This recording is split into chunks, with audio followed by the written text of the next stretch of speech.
E aí pessoal do sétimo ano, tudo jóia?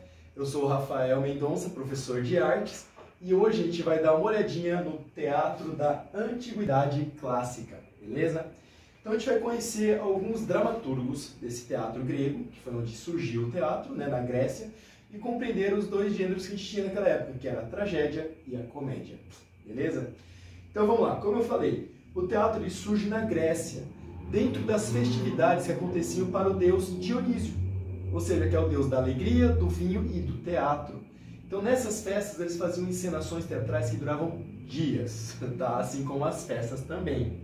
E para a gente pegar um detalhe assim, vamos colocar aí que a palavra teatro ela vem do teatron, que quer dizer, que significa, né, o lugar de onde se vê. Ou seja, você vai no teatro para ver, né, uma peça teatral, para ver um espetáculo, ok? E essas encenações na Grécia, elas aconteciam, tá? Elas eram realizadas através de diálogos. E esse diálogo acontecia entre dois pontos, tá? Que era o corifeu, que era o chefe do coro, tá? E o coro, tá? Então o corifeu falava, o coro respondia. Então o coro ele entonava os ditirambos, tá? Ditirambos. E como que era? Então o corifeu falava: vamos soltar o prisioneiro ou vamos mantê-lo preso? E o coro respondia: solta, prende, mantém solto, ou enfim. Tá? Então acontecia isso, essa era a relação do teatro. Até então que surgiu o primeiro ator. Tá? Esse primeiro ator, o nome dele era Tespes. Tá? Então, Tespes de Icária. Tá? Então, Tespes de Icária foi o primeiro ator. Por que ele foi o primeiro ator? Ele não era só um corifeu, ele não falava com coro, ele interpretava o personagem em si. Ele não falava como Zeus, por exemplo. Então ele vai fazer Zeus, ele falava como Zeus. Mas agora, como ator, ele interpreta, ele fala: eu sou Zeus. Né? Então ele começava a ter atitudes de um deus, e não só falar como Deus para ser respondido pelo coro. Tá?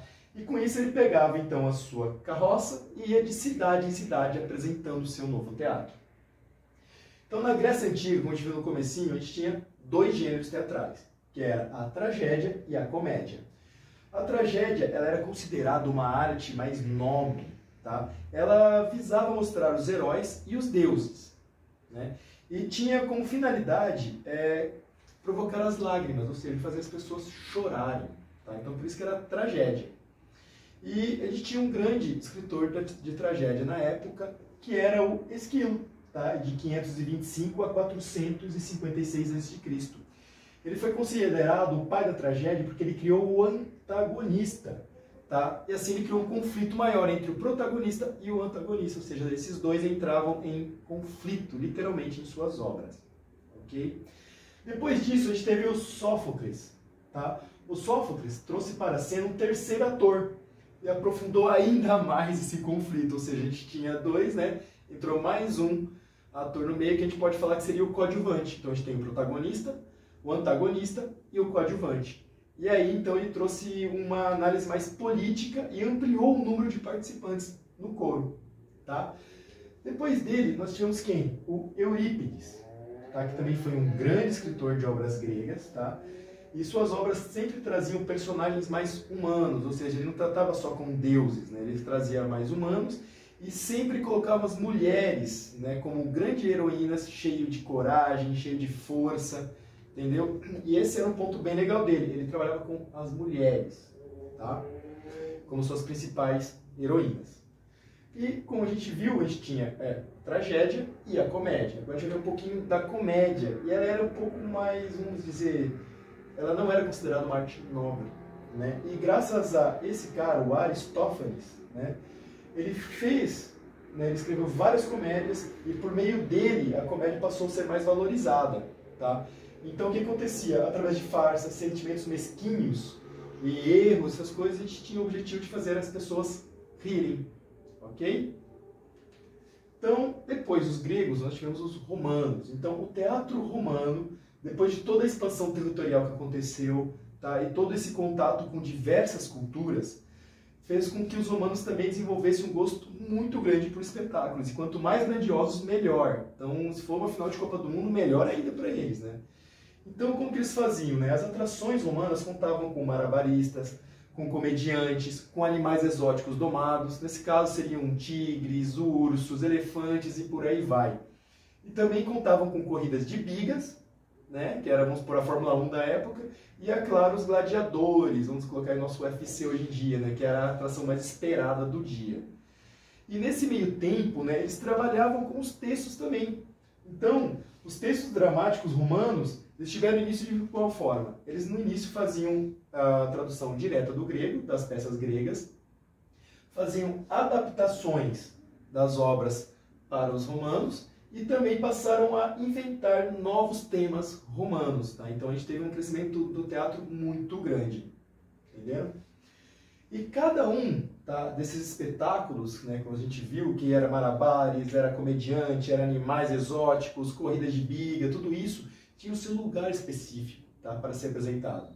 Nem todos eram em um teatro, né, como hoje em dia a gente tem o teatro, tem o circo, naquela época também, então foi aqui que surgiu essa divisão. Então a gente tem lá, o circo romano era usado para corrida de cavalo e quadrigas. Além disso, ele era usado para a apresentação dos animais exóticos, dos palhaços, malabares, então foi aí que surgiu o circo. Tá? Essa forma de arena, onde as pessoas ficam em volta assistindo um espetáculo no meio. Da mesma forma que o anfiteatro, tá? Que era usado para as lutas de gladiadores e as encenações de batalhas navais. Ou seja, esses dois aqui, o circo e o anfiteatro, eles trabalham com arena. A gente fica em volta como se fosse campo de futebol, né? Arquibancada em volta e a apresentação no meio. Depois disso, a gente teve o quê? O teatro romano, tá? Que para essas encenações de peças gregas e romanas, o público fica de frente para o ator, sentado de frente para o palco e o ator de frente para o público. Entenderam? Agora vamos lá. A gente viu essa diferença, a gente viu, né, o que a gente tem, a comédia e a tragédia, a gente conheceu alguns autores, tá? E a gente vai fazer o que agora? Então, entre grupos, que eu vou dividir agora aí na sala, de 4 a 5 alunos, eu vou passar para vocês qual vai ser o gênero que vocês vão trabalhar, se vai ser tragédia ou se vai ser comédia, e vocês vão me criar uma situação dentro disso, tá? Então vocês vão criar uma situação, né, e vão representar com os demais colegas da turma.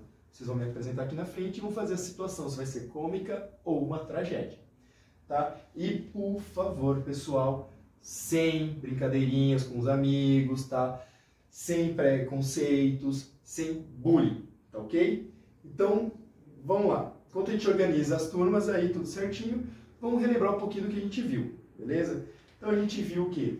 Conhecemos alguns dramaturgos do teatro grego, a gente conseguiu entender de onde veio o primeiro ator, como surgiu, né, as primeiras adaptações romanas, enfim. E depois também identificamos o quê?